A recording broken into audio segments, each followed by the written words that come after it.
Makiria ma andũ 230 kaunti-inĩ ya Kajiado nĩ marabatara ũrigiti wa maitho na amwe marega kũhanyũka thibitarĩ narua maya gũte ũhoti wao wa kuona. Kũringana na rũhonge rwa ũheani wa motungata ma ũrigitani wa maitho kaunti-inĩ ĩno, makiria ma andũ 100,000 marĩ na ũhoti wa kũrigitwo na macokerere ũhoti wao wa kuona 100% magĩtĩkĩra ũtarani wa gwetha motungata ma ũrigitani. No na kũrĩ guo gavana wa Kajiado arauga atĩ wagi wa ataramu a ũrigitani wa maitho nĩguo mũhĩnga mũnene harĩ gũkinyĩria aikari a kaunti ĩno ũrigitani ũcio.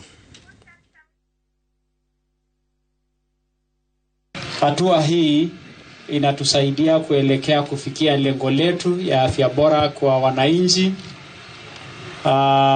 na tunakisia kwamba ujenzi wa hospitali hiyo itachukua miezi 6, na kwa hivyo tunapoenda kufungua our emergency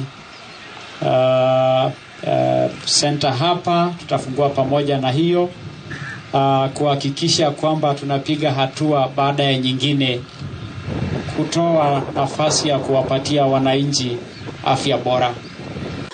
Kuna magonjwa mengine ambayo tunaweza zuia upofu kama cataract, ambapo through surgery tunaweza pata matibabu na upofu imalizwe. So tunaambia watu wa Kajiado na Kenya mzima ya kwamba waende katika hospitali iliyo karibu na wao, waangaliwe macho, daktari aweze kuwatibu kama kuna shida yoyote before it's too late.